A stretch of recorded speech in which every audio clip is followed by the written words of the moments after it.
Welcome to Project Next's brand new premiere show, From Prison to Pastor. I am unbelievably thankful and grateful that Rich Gianzero is with us. He is a pastor. He has led the most incredible life, is leading it now, one that started at 16, where he committed a violent crime and was sentenced to a maximum security prison in New York. He served over 14 years in this prison, and now he's a Lutheran pastor dedicated to living a nonviolent life. How did we get to prison? How do we get to today?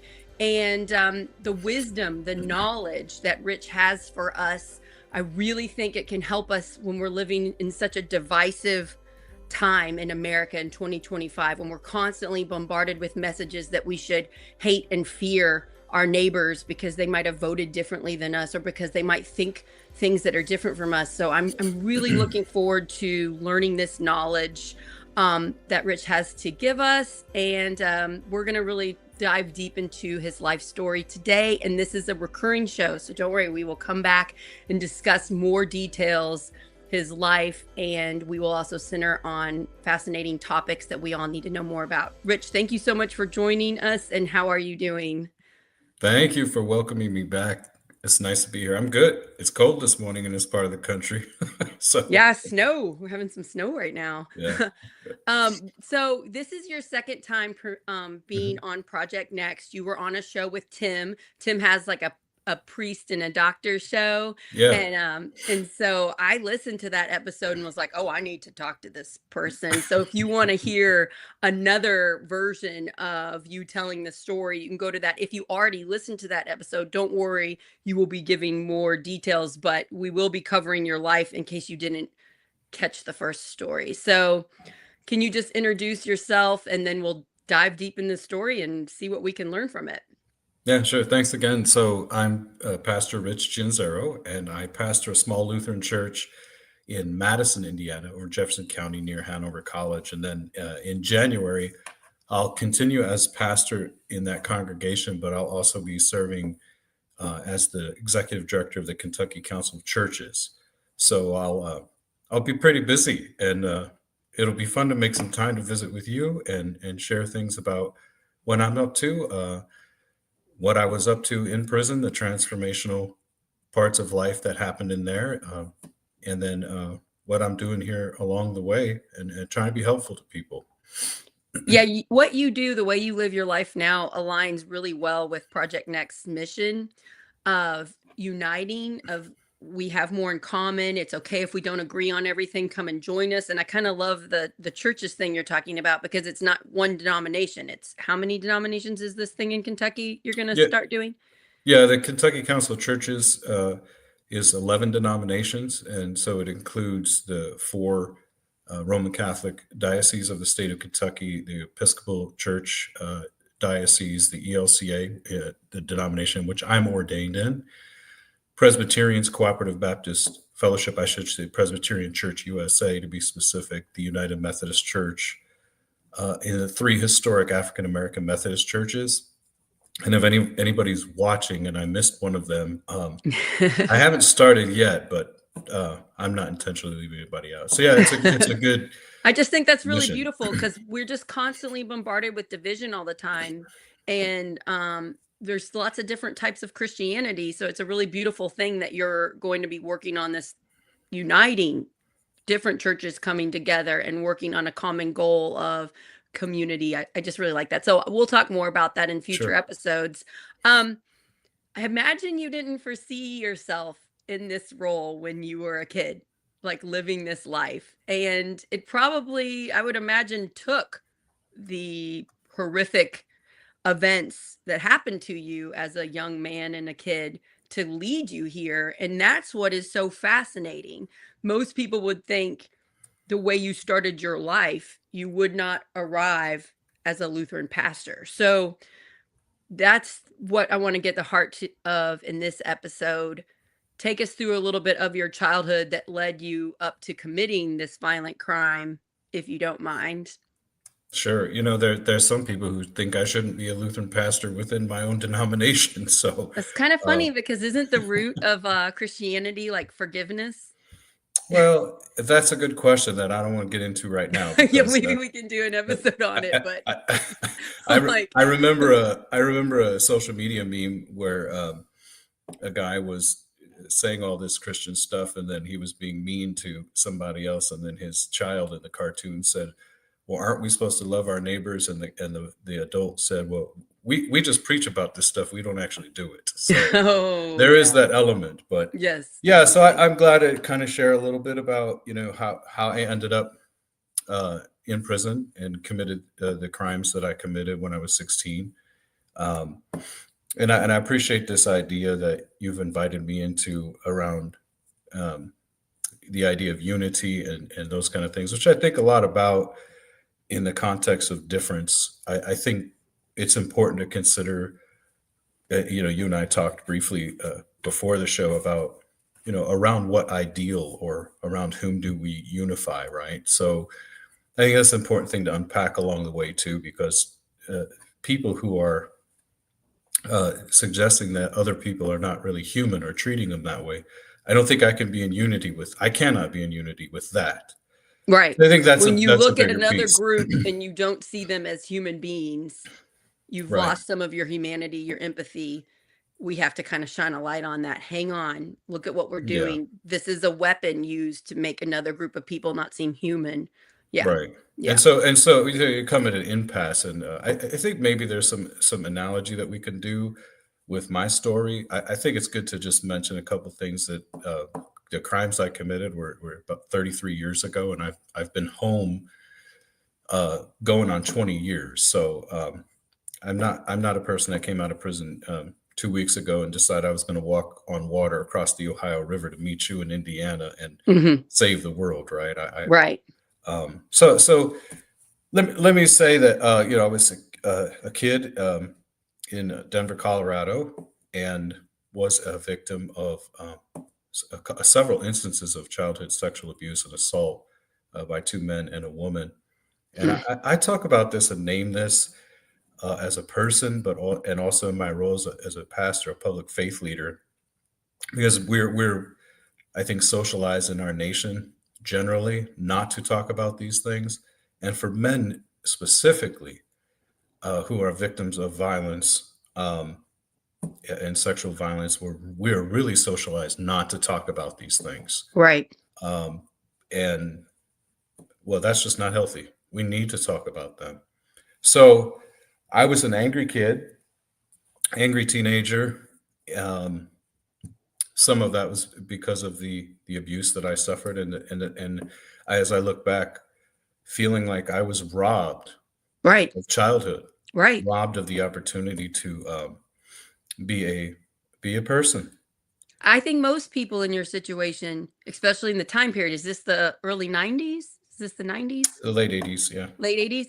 Mhm. I think most people in your situation would have a real sense of rage inside of that abuse. There wasn't healthy ways you could deal with it or seek treatment. You weren't talking about it.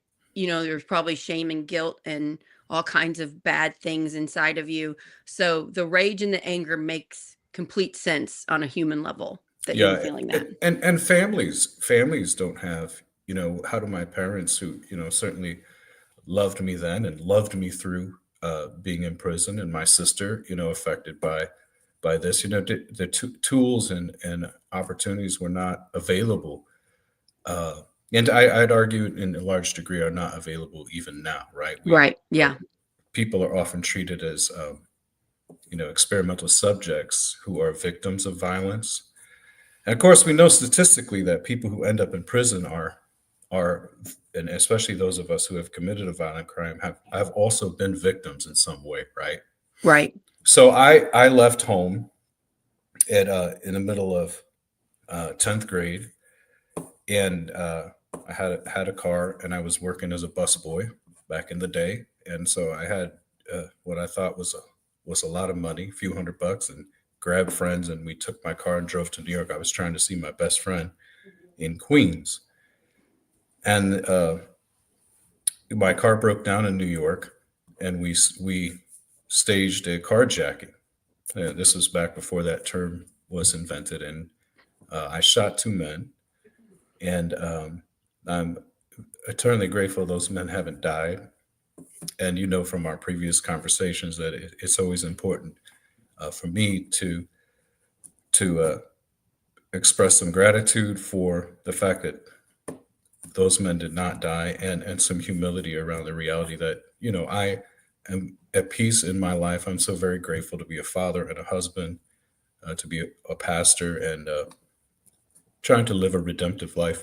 But that never removes the reality, right, of hurting other people. So it's always important for me to express that, just from a sense of responsibility and honesty. So you're saying, you can kind of forgive yourself in like a Christian type of way in order for you to be at peace inside, but that doesn't let the bad feelings that I did this, I messed up these people's lives, I made a horrible mistake, that doesn't go away. Is that what you're saying? Yeah, yes, in a feeling sense, and I think that's healthy. I Right. actually think that's aside from the religious kind of connotation of this, that's some level of human maturity. Maybe it's helpful to say that's a difference between awareness of guilt and shame. Right. I'm not ashamed of who I am as a person, but I'm always embarrassed of the crimes that I committed, and the harm that Right. and the harm extends, right, to imagine my parents and my sister. Why would my brother do this? And Right. so for me, it's just about integrity, Right. honesty, and some level of humility. So certainly faith, my faith as a Christian person certainly gives me some um, spiritual or moral grounding around the ideas of forgiveness. Mhm. But not as concepts or kind of esoteric pie in the sky type of concepts, but really about what I call redemptive living, um, and understanding, at least to some level, the gift of the present. I don't think it takes very long to speak to you to realize you're sort of an exceptional human.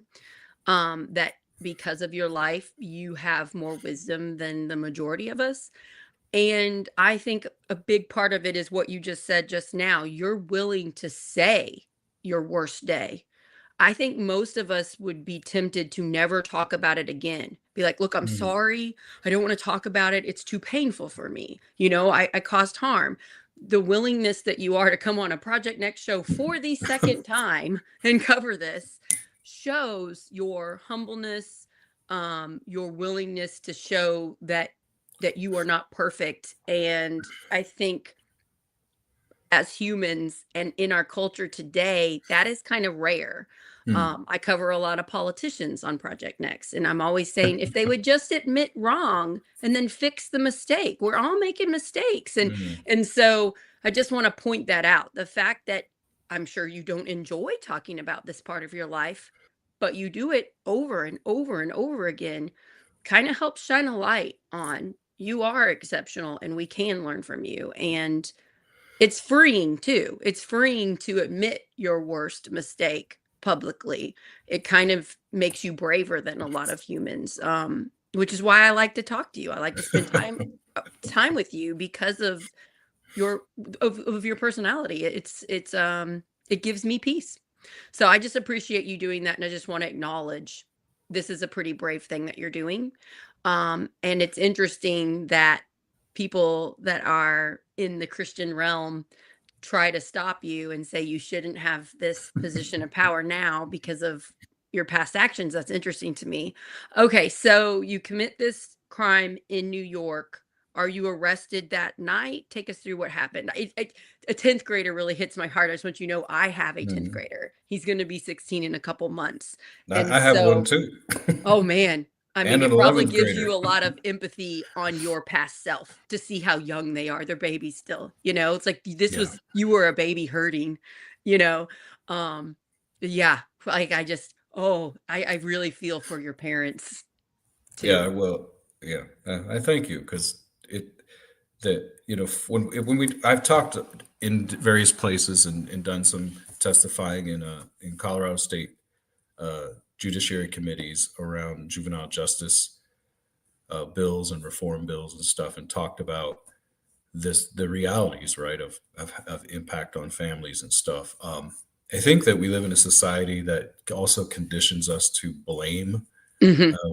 And maybe this speaks to, I think this is some of where we've gone in previous conversations, right? Hmm. About like my kind of sense of person and personal growth and commitments, which I'm always trying to, for me, be a better follower of the teachings of Jesus, frankly, as embodied in the Sermon on the Mount specifically. Um, but we live in a society of blame. We need an object or a group of people, right, to blame, and we don't have very much a sense of shared responsibility, Hmm. right? We are interconnected as human beings, Hmm. and so we share responsibility. And you've mentioned the word nonviolence, and Dr. King, of course, was our teacher. If the our or the we were willing to hear him, was one of his main teachings was about our interconnectedness. I cannot become who I need to be if you cannot become who you need to be, right? We are interconnected.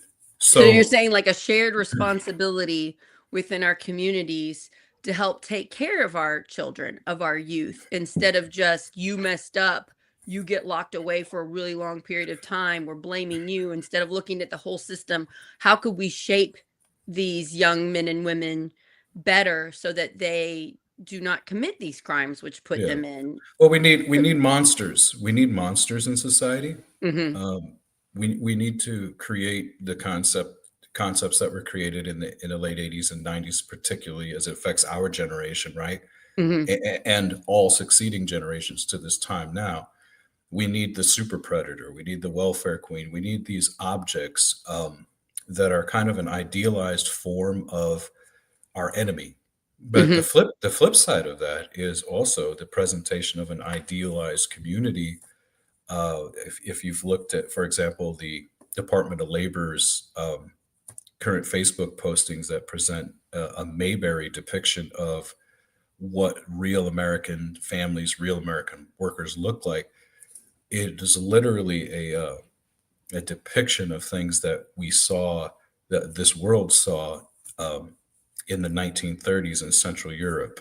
I know that we have algorithm concerns as we're speaking in audio, so I want to be careful with phrases I use so that we don't get edited out, um, despite our First Amendment right. But Right. that's another conversation. So let me go back to maybe just me a little bit, because Sure. one of the things that I've been taught and that helped me grow was to look in the mirror of self reflection. And when I say I and me, a person can be free to disagree with me or think differently. That's fine, but it's still my thought, my experience, my life. Hmm. Um, so I was arrested that same night. We stole the car, and we were caught pretty quickly. And I spent a year in the county jail, Wow. and and then I pled guilty. We uh, we were caught, and we pled guilty. I pled guilty, and I was sentenced to 2 weeks after my 17th birthday. I was sentenced to 14 to 42 years in prison. Oh, wow. I So didn't know your sentence was 42 years. I think I'd forgotten that. I cannot imagine you being 17 and comprehending that the majority of your adult life. yeah, well, at the same time, right? Now, I've had people ask me about it, and I don't really want to get into it here just for time's sake. I mean, you, you've been so gracious to say I want you to come back a few times, so I don't want to really get into necessarily what are the ethics behind sentencing a 16-year-old to 14 to 42 years in prison, right? But that was my sentence, so I'll speak to that experience, right? So at 17, I was in the adult prison system. I typically call these things prison systems.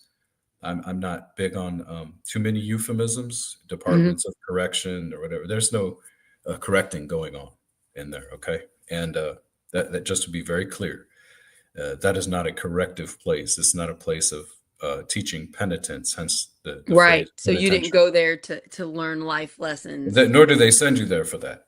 Right. You are sent there for punishment, period, and exile. So that's a descriptive reality. That's honest. Um, there may be some people I know or knew in the prison system that are watching this who worked there. They might disagree with that, but I'm being descriptively honest. Well, not everybody served in a maximum security prison, served prison time. I would think that you have the right to say what it was like for you. Absolutely, I mean, that's I my think experience. we can sugarcoat it all we want, but you were there, so let's listen to what you're saying. My So, heart just goes out to the age. So you're 16, spend a year in jail, you get sentenced to this extremely long prison sentence. You go to this jail. The fear things that are going through your head, and oh, I guess I don't really matter in America. I don't really matter because I made this mistake. I'm gonna be forgotten. Your sense of self just so gone when it's really strong in America. We're really big about individualized people and how much we each mm, matter. I just like, it hurts me to think about you realizing nobody like cared about you in that place, you well, know? I think in the nation, right, that we're this hyper individualism is useful when it's useful, Hmm. but then in the sphere of certain political expressions, right, you're supposed to sacrifice your food, your farm, the ability to work for the sake of the state, uh, and that's kind of an authoritarian emphasis, right? That you're a cog in a wheel or Right. a piece of tile in a large mosaic of discolored and disenfranchised unity or oneness. Which is why you always, as we talked before about this idea of being neighbors to one another, we need some qualification and clarity around what and with whom do we want to be glued together, Right. right? Especially as someone as a father of multi-ethnic or multiracial children. Right. If you don't see my children as human, and there are one of your senators in Indiana is literally saying that inter-ethnic marriages should be questioned, right? So I mean, Our governor said that when he was a senator. He made national attention for saying he wanted to make a biracial marriage go back to the states. right. And Tim Peck says he said that because his ultimate goal was to take away marriage equality and make that go back to the states too. So I get what you're saying. It's like, well, we want to unite and we want to join together and work together for the common good, but there are some exceptions. If people fundamentally don't understand that human beings have certain rights, then we have a problem and it's harder to work with you. Yeah. Yeah, yeah. So let me bring this to, so here I am. So some of the things you said make sense to me, right, about me in a retrospective way, right? But Right. certainly at 17 and locked up, and I was not thinking in terms of no one thinks I'm a human or whatever. I'm thinking, how am I going to live? How am I going Right. Okay. So and you're just panic survival in a mode at this sense, point. and also I did ask myself a question very simple: what am I going to become? Right. Because back then, when a person was charged as an adult, as I was, and convicted as an adult, we were sent directly into the state prison system. So I was in prison. I said this on a previous show with people who were literally 3 times my age, literally 17. So um, that doesn't happen anymore. Um, Okay. but that's in New York, I should say. It does happen in other states.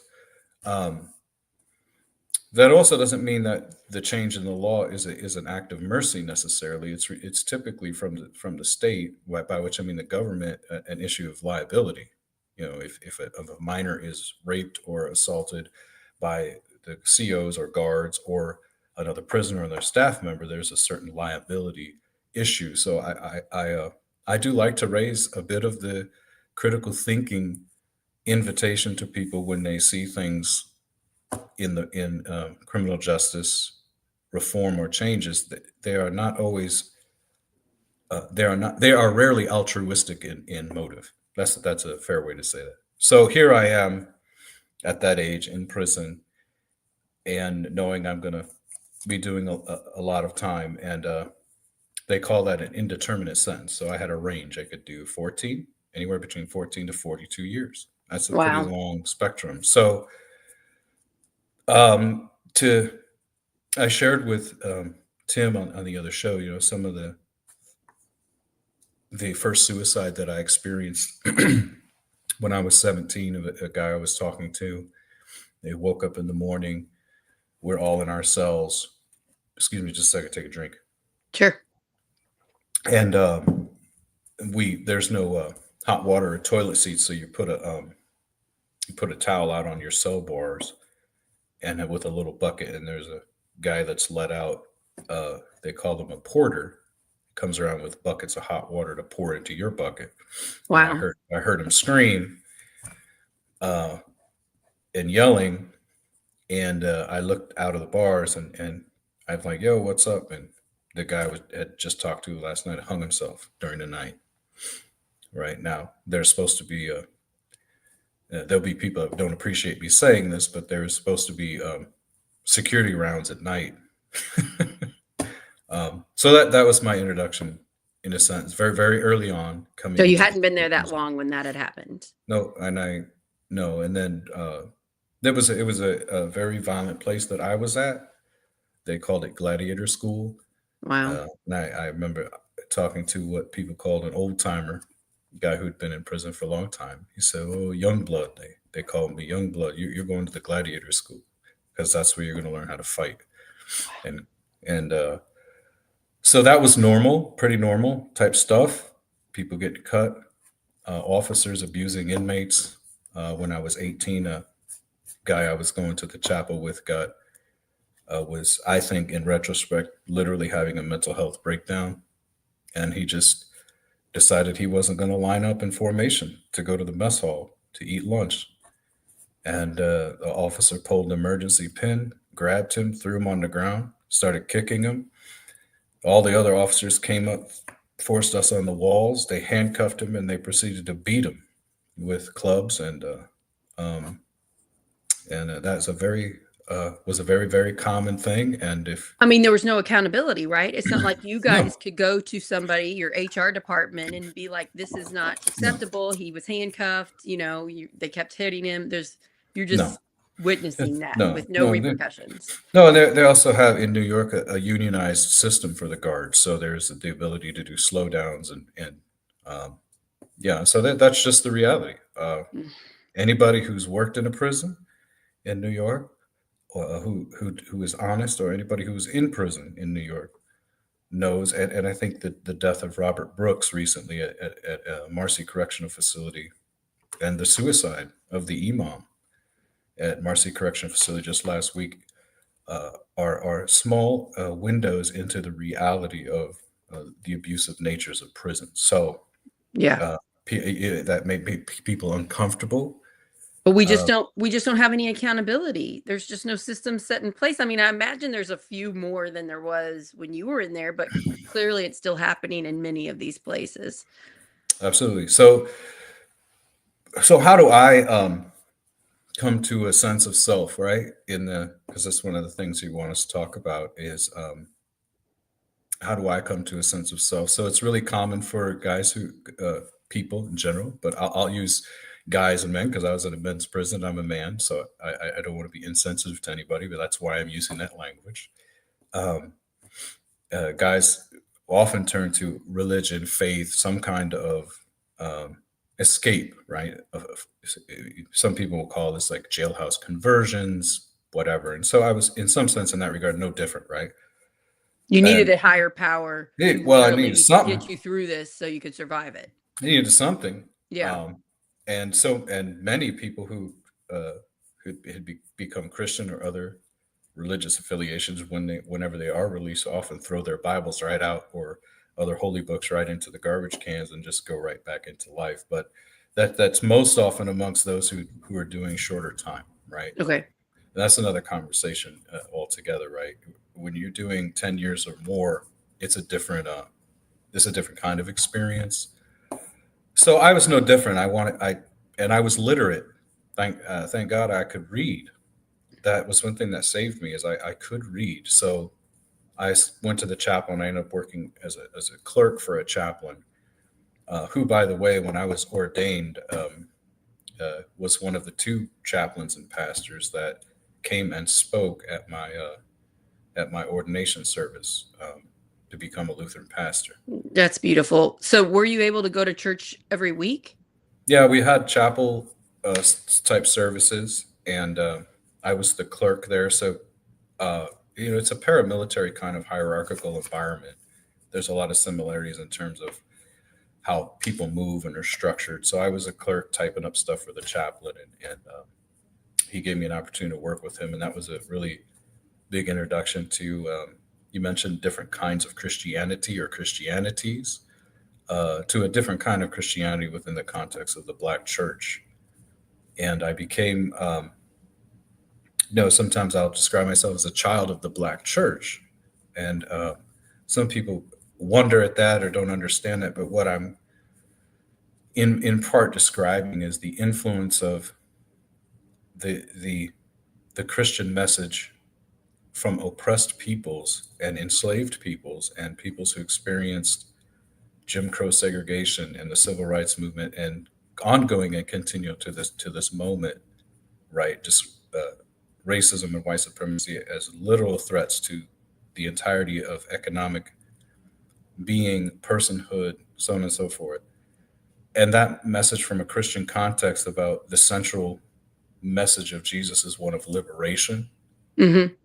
So here I am, a guilty criminal, seeking to be free somehow.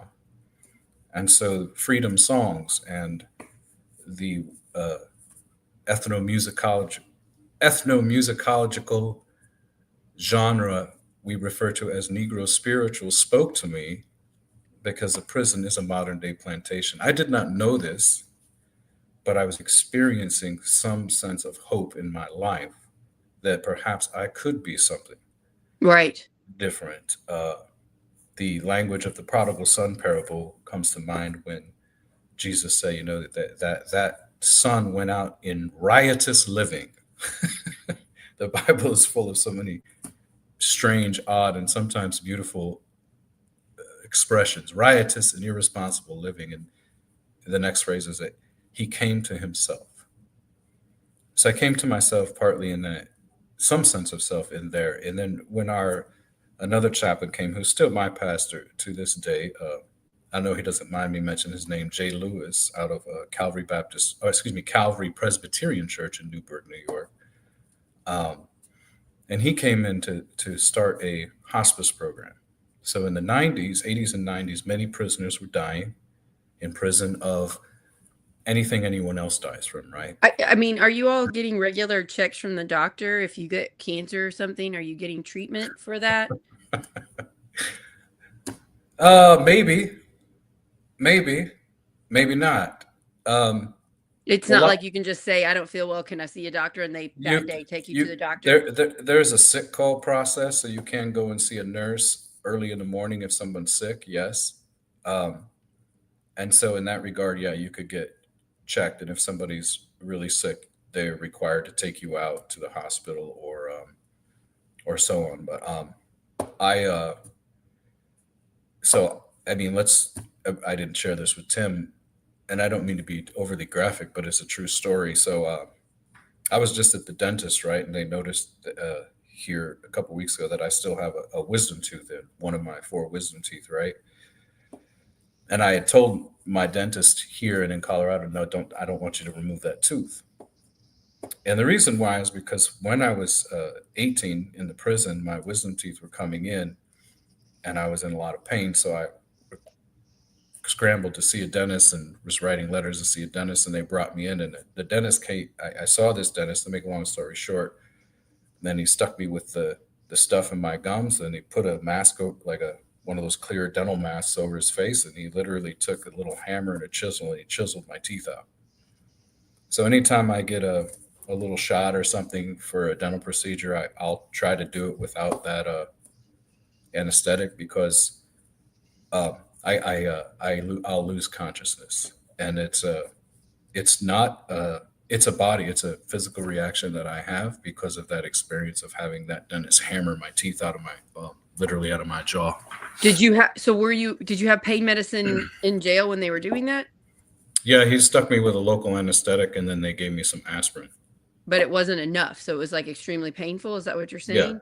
well, yes, and not, and yeah, I mean the guy literally standing over me with a little dental So chisel. you're okay. Going So like, that's not, so yeah, I'm, that does sound it's, horrific. So so yeah. I have it. So I have like this physical reaction to that kind of thing. So now I have a That's good I have a sense of humor because in New York we would say the same thing that makes you laugh will make you cry. oh So yeah.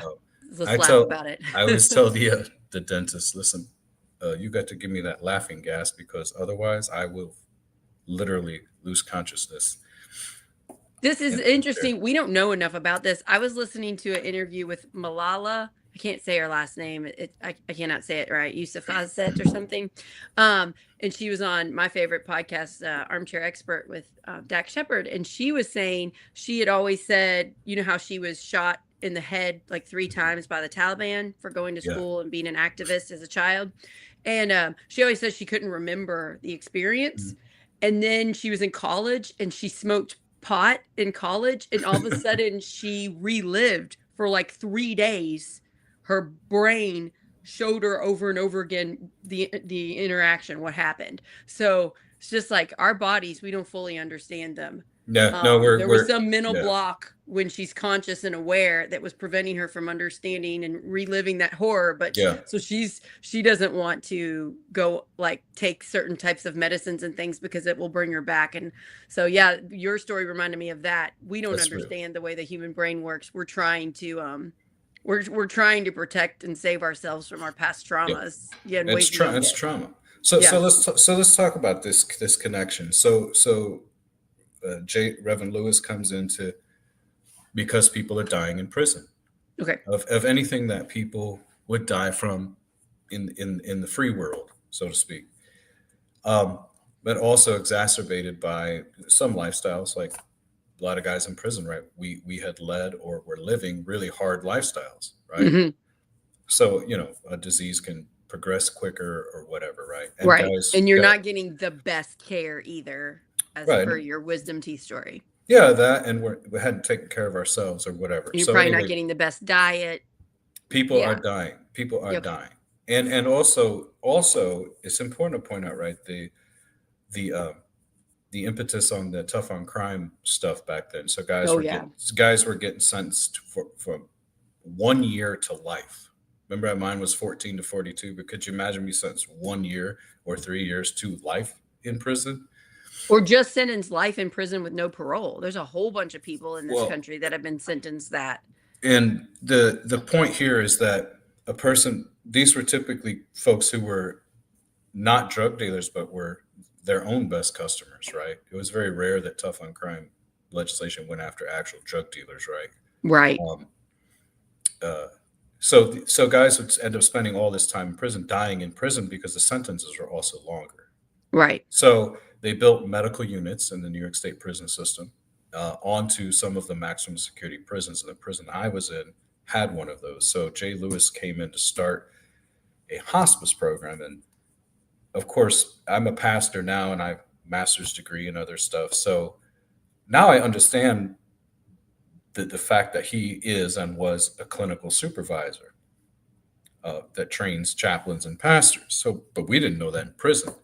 But he formed a training manual and program for us, for guys who were hand selected to go into the regional medical unit and be the hospice volunteers for men who are dying. And our job was to sit with them once they had terminal prognosis of 6 months or less to live. That's the hospice criteria. And when they were actively dying, we would sit on 24-hour vigils with them. So we would be anywhere between locked into the prison medical room with them, 1-to-1, or if they had a cellmate, we would be in there with them 6 to 16 hours a shift. How old were you when this started? I was, I'm going to say 23. Okay. when I started doing that. And How old were you when you started attending church and helping? I ran there at 17 Okay, and that's good. not just for not just for the best of all motives either. It was Right. just a quieter place, frankly, and I certainly liked the music that people could sing, and I still sing a lot of those songs sometimes before I preach on a Sunday Oh, I morning. bet it has. I bet it conjures up I, a lot of feelings. well, it's feelings of I'll say groundedness and Yeah, gratitude. yeah. Groundedness and gratitude. So Hearing this story, I'm just very thankful that you were offered to get to go to a church, that you were offered to get to have music there, that there was this good person mentoring you through this horrific time in your life. And he just seems like such a hero, caring for the people that the majority of us in America have forgotten. Lock up, throw away that key. We're not thinking about you. So yeah, I'm thankful that you had him there. and still have him. Yes, how wonderful. I mean, what would have happened to you if you weren't given that opportunity? Well, so I mean, this will go back to what I was saying, kind of about shared responsibility and our interconnectedness, right? Like, so I mean, you've said many kind words about me, and I thank you. I thank you very kindly for those kind words. And I didn't just come to myself, to use that language again from the prodigal son, on my own, right? I had Right. So people that, other people were stepping in, helping shape you to be a yeah, better human. and, Yeah. and it was Jay Lewis in particular, but I'll never ever undervalue the fact that my parents and my sister didn't write me off. So they still loved you Yeah. while you were Now, going through this. how about this? They loved me when I was unlovable. Hmm. How about that? Um, but Jay Lewis in particular, because of the intensity of being in the hospice program, and I was his clerk, mentored me. But let me tell you this very honest story. I was still what we would call there a roughneck. Sometimes going into religious spaces uh, makes a person even more judgmental toward others. So Right. I had a lot of self righteousness, and particularly there's a uh, now listen. Let me be very very clear what I'm about to say. I do not want sex offenders living next door to me or my children. Okay, I do. There's a different kind of thing going on when a person is doing that stuff. Okay, that's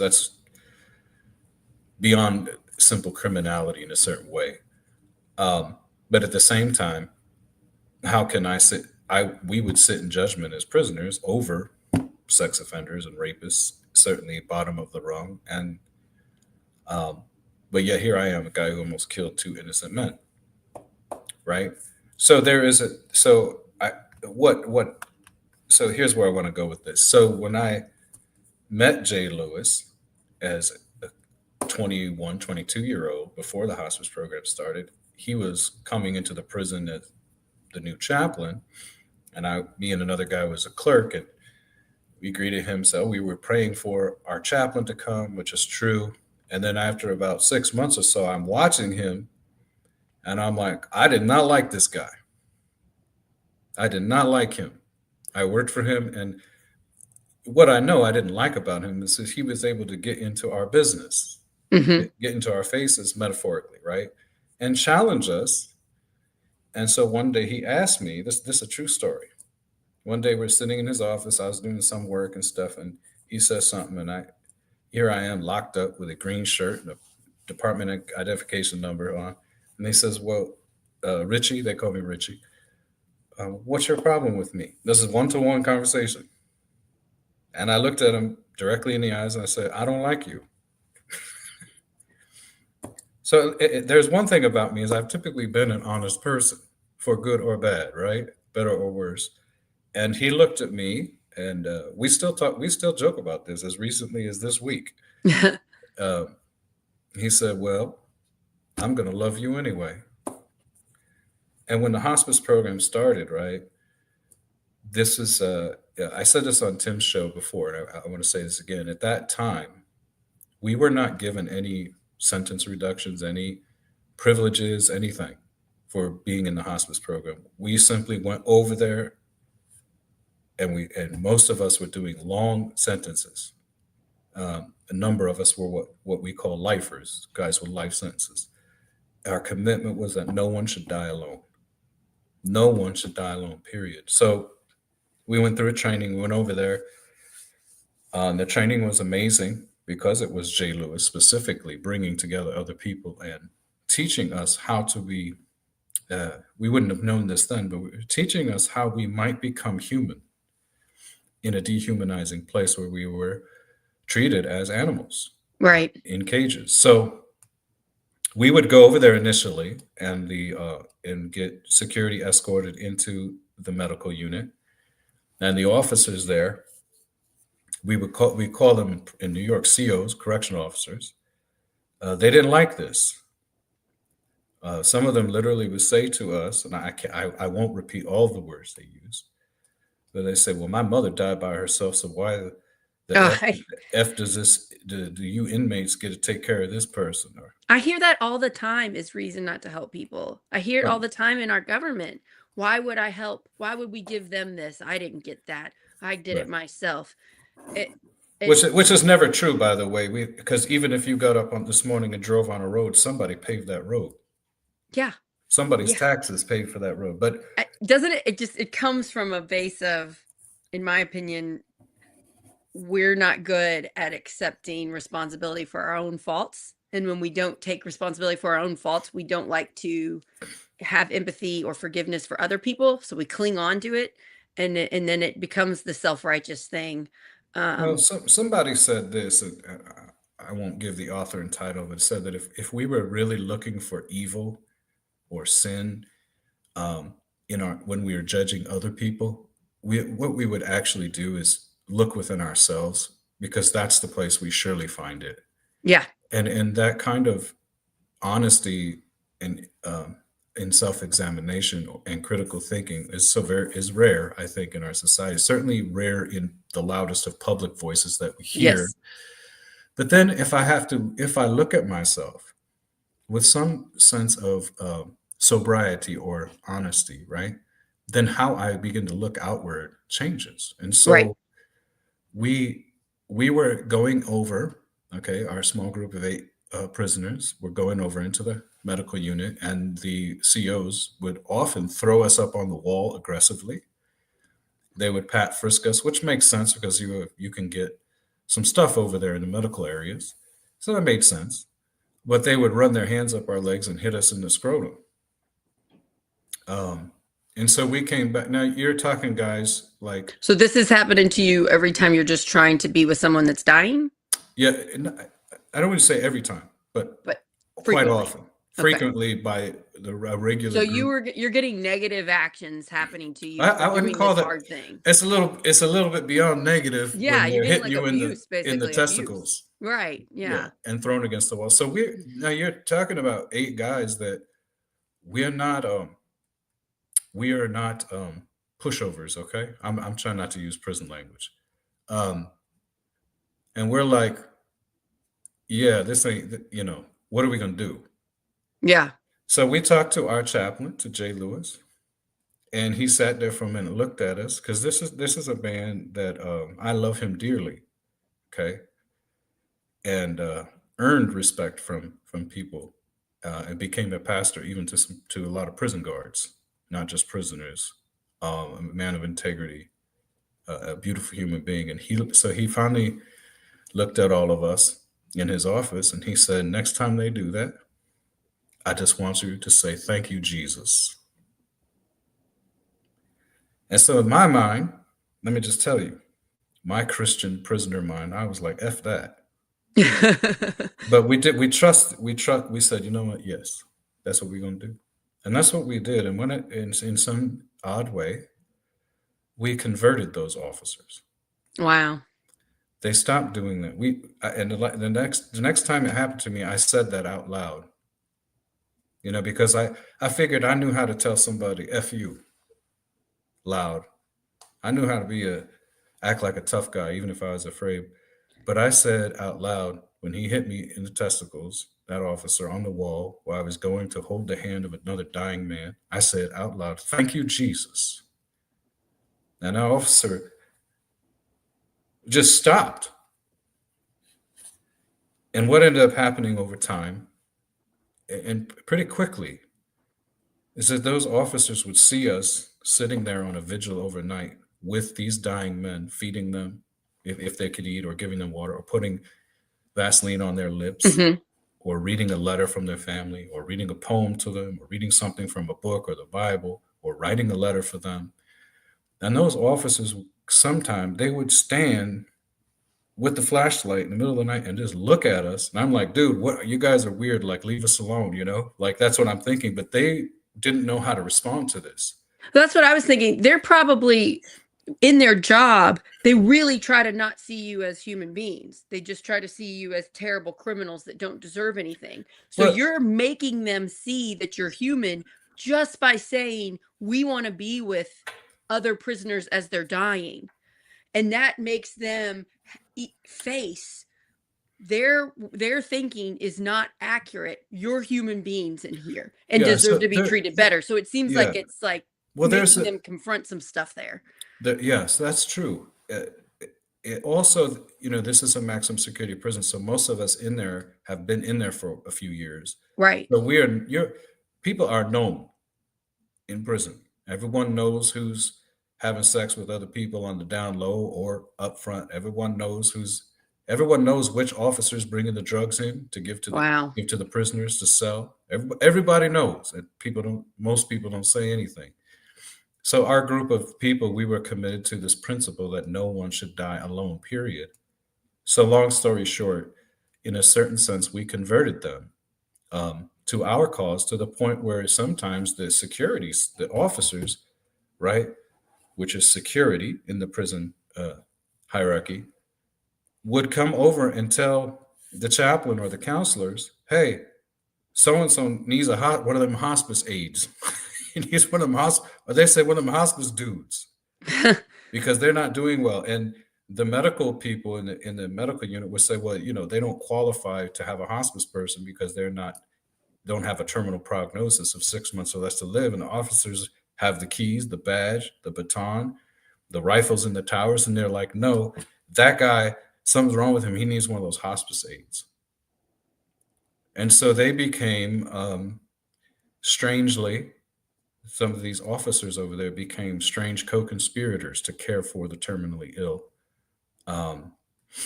That's what a beautiful story. You know, at the beginning of it, we're not thinking too kindly on these security guys. And some of these same people were physically doing harm to you. Absolutely. And through your acts of love, you help change them. And then that helps the people in the prison. And it really helps show what we want to do here is community. One small act of love instead of judgment and hate has an impact, and then they spread it. And when we're so filled with despair and we feel kind of hopeless right now with the division, with the government shut down, with people starving, one small act does a lot. You know, feed the hungry neighbors if you can. Do one small thing instead of the mean, judgmental, not looking at them as human thing. It's just a really incredible story. I'm so thankful that you shared that with us. Well, I appreciate it. You know, what was happening in reality is that now, if you read anything of Martin Luther King, you know, when he was in jail, he would talk to the guards all the time, and he'd say, you know, y'all ought to be marching with us. He understood this. I believe this is why they killed him. He understood the interconnectedness of people and the forces that create division and segregation, whether by law or otherwise. We're separating people because we do have common interests as human beings. And so what we were doing, in a sense, right, in a real way, just in a very real way, is we were tapping into the humanity of the officers themselves, who come largely from rural communities, poor communities, white poor communities, right? And they themselves uh, I don't know that people grow up as kids and say, "Oh, I want to be a prison guard." Right. You know, so there's something about humanity touching humanity and our interconnectedness. The other flip side of that, in reality, though, is that some officers were confronted with their own humanity and inhumanity, and dug in, okay, and became even more aggressive and against what we were doing. Because they don't want to face that truth. So then they Well, have to go the other way. It's like you're so confronted with it, so you pick your path. so Either, let's yeah. talk about this confrontation. But again, let me talk about me, right? Because I can talk about me with an authority no one else can. And I know we're wrapping up here in a minute. So I was working with a guy about a year into doing hospice who was who had I'm thinking about the algorithm now, sexually assaulted his own daughter. Ugh. Okay, and this person, no, none of us we're like we didn't say heavens no, but I'll keep it pastoral here on the You for didn't want to show this person compassion. it's not that we didn't want to be near him. Okay. Nothing. This guy, and yet we were challenged to think about our commitment. No one should die alone. So I ended up working with this guy for 3 months, who eventually Wow. died. There's a lot that happened during that 3 months. He started calling me by the name of his son-in-law, who was married to the daughter that he had committed this essay on. Okay, because the daughter was his legal decision maker. And so he was talking to me toward the end of life by the name of his son in law, trying to work out what Jay Lewis would tell us is unfinished business. And that was one of the most profound uh, problems for me in my humanity, was looking at this guy disgustingly, because he was, a disgusting person. And I don't say that to be mean, but I had to be confronted with the reality that here I am sitting literally next to him in judgment, while I'm a person who almost killed these two men when I was 16. So what am I learning about me as I sit in judgment of another? It's not easy answers to this. I think we're conditioned in society to have sequential answers, or an algebraic conclusion. You follow an Right. order of operations and you're going Yeah. to achieve this outcome. But human life is not really so simple, especially as a person who has, and I preach about this sometimes, as a person who needs forgiveness and needs to forgive, someone who needs love, but also needs to love, right? Um, that brings us, I guess, in a sense, brought me to a place of becoming human again, even to myself. And so, for the Christian message, right, in a sense, for me, this idea of incarnation, that God's personality, or a reflection of God's very personality, comes in the person of Jesus. You'll forgive me. We're getting close to Advent here in the Christian calendar. So those of us who live in this world, I think, are aware. We get Christmas is coming, but this Christmas idea of God coming to us to show us what God is like in the person of Jesus became very important to me, um, because I never saw or read of Jesus avoiding confrontation or people being guilty, someone like me, but also saying, you don't have to be like this. You can become something else. Right. Um, You're not so, stuck in your past mistakes. You can grow, move from but that. I will also say, as I know our time's coming up, that I do not embrace, or nor am I in favor of this hyperized concept of an immediacy of being born again. All of a sudden you're born again, and everything just fade away, because there's no Yes. accountability in that. Yeah. Yeah. Well, And there's a that's lot of used. problems with some of What this what thinking. one of the problem is that it's using this faith language of my faith, as a tool for power and negotiation, instead of for restoration of community and relationship. That's a key difference. It's not restorative. It excuses. And we could maybe, I can't tell you how many Christian missionaries I was in prison with who committed sex crimes. And then when they were going to get caught, decided to go off somewhere else and be a missionary all of a sudden, or pastors or religious leaders. So there's an element of abuse that I'm very well attuned to in my role. Mm-hmm. I just did a story with an investigative reporter on Friday about this. Yeah. So that's We'll go ahead and end it for this time, and you let me know when we can do this again. This was a pretty fascinating conversation. What I just want to emphasize, we have to forgive ourselves, and we also have to kind of sit in our mistakes a little bit, even though it's painful and discomforting. We got to sit in that discomfort so that we can grow, so that we can acknowledge other people are also messing up and are doing their best and are trying. And it's hard. And you were forced to. You were forced to do that. Well, you didn't have to, but you chose to. I guess you chose to because you had good influences and you picked some good decisions after this terrible one that made you, put you in prison. And I guess I'm just encouraging all of us to look at life a little bit more in that lens, in the lens of the way you did in prison, and the security guards that chose to see more humanity in the prisoners they were watching. I just think we should all be trying to go towards that way instead of the other way of judgment, of not viewing people as humans, of viewing them as other, that we should shame them and not help them and not work with them, because that's not getting us anywhere other than more division, and we want the opposite. So well, I think the idea of confronting systems and evil practices, or things, also allows us to get to find out who are people that are honestly wanting to engage in common good too.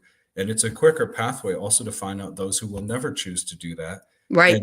And simply, I'll borrow an analogy from Jesus. Dust the dust off your feet and move on to where collaborative partners and folks are, because not everyone, just like not all the prison guards, really want to be unified around an idea of liberty and justice for all. It's just something we say because that's our civic religion. So I do draw a strong distinction around issues of safety and stuff, especially when we're not in a homogenous community. So my four children have 4 different skin tones and reflect the various I prefer to use the word ethnicities that our family comes from.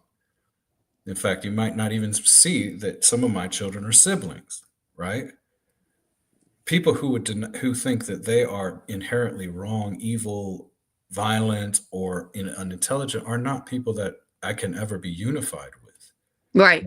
I also think too, if we're honest, that we cannot find a time in the history of our nation when we were unified. Our unity is usually always based upon putting our feet on the necks of another group of people for the purpose of saying we're in unity, which is really about just not having tension and conflict in the public life. It's never really been about everyone being treated the same in terms of fair opportunity equality. So that's where. So you're kind of saying have unity, have compassion, but also call out and shine a light on when people are not loving everyone, when they're not doing the appropriate things we need for community. Well, seek unity amongst those who are seeking it. Yes. But unity from certain political perspectives is not about unity for and with and among people as neighbors. It's about unity through obedience. Right. And I say this with a collar on as a pastor. Obedience is a very scary concept that's been leveraged by what I'll say is an unholy marriage between politics and religion, or government religion. Mm-hmm. So if your unity is based upon being forced to obey a narrative which is untrue, that's not unity, that's conformity. Right. And so you've heard me talk personally about my life and being an honest, right? If our society and nation can muster the courage to come out of the prodigal nature of our structures and start telling the truth, we might actually and that's where we're seeing tension, a lot of tension, and I think a highlighter on Right. the disunity, the disunifying history of our nation. Right. All men created equal did not mean everyone. Right. We the people did not mean what it meant, those who qualify as people. And maybe we should learn about our history, Well, if we United do, States history, instead of trying to cover it up and act like we've never done anything wrong. It's okay well, to still love our country and acknowledge our flaws. so And that's the invitation. right, If we had unity around shared facts and right, truth, right. then we could wrestle together across our differences and different experiences. And instead of being suspicious toward one another in our experiences or not trusting the experiences of other people, It's just right? so messy, and people want a cut and dry, black and white view of everything. And that's just not the way the world is, and life is scary. So I get why we fall into these traps. And it's just so complex. Like you say, I can't welcome everybody in because not everybody has the best intentions. But at the same hand, we need to reflect on the common good of the community. And we should be getting people that have that vision in charge. That's what I'm trying to help. Yeah, well, We need better people in charge of yeah. systems that have the common goal of benefiting the community. So let's say, so Dr. King talked about being at the table together, the table of brotherhood, which is his language. We would say perhaps siblinghood or community, right, today, right? And it's fine. We all have limited language in our times and places. But let's take the analogy of a table, which is the center of many Christian places of worship too. So let's say we're sitting at the table together, right? And listen, I don't like mushrooms, right? So if I ever get dinner with or something with you and your husband, I just let you know I don't like eating mushrooms. But some people have allergies, right? And so if we're at the table of fellowship in a societal perspective, right, and people are allergic to truth, or they're made themselves allergic to the presence of Black people or indigenous American peoples, because they're allergic to that because of the way they think about them, then we can't actually really eat together because the table is not the place of fellowship. You know what I mean? At That, the same hand, though, there are there's a black comedian, I can't think of his name right now, that went and visited people that have a KKK chapter, and they have a yeah, I've radio seen that. station, and even though it's Kamal, I think is his name, Yeah. Kamal something, yeah, he's amazing, and so I hear what you're saying, but Kamal's brave enough to actually go and talk as a black man, and maybe help lessen their fear and their hate. So it's like, yeah, they don't get to come to the same table, No, but I'm I not still saying think that. we should I'm go not saying that. talk to them and push on them and I'm not try to saying that. help. I'm not saying that they can't, that people can't come to the table. I'm saying when they get there, which means the invitation should always be open. Okay. But understand that when we're coming to this table, we are coming around shared knowledge, shared truth, shared facts, and we are not living in it. Our society has not been an honest society. So we want to come with honesty and truth, right? This is why we're seeing so many attacks on educational systems and stuff, because when people begin to learn about our shared history as people in this nation, right, then my history and the multi-ethnic nature of all four of my children, there's a shared history here that is different in some sense from each one, but it is shared because we're interconnected. We are living here. Right. So division is often the tool employed by those screaming unity, the loudness. What they really mean is shut up and do what I say. Right. So we need to examine which version of unity are you talking about?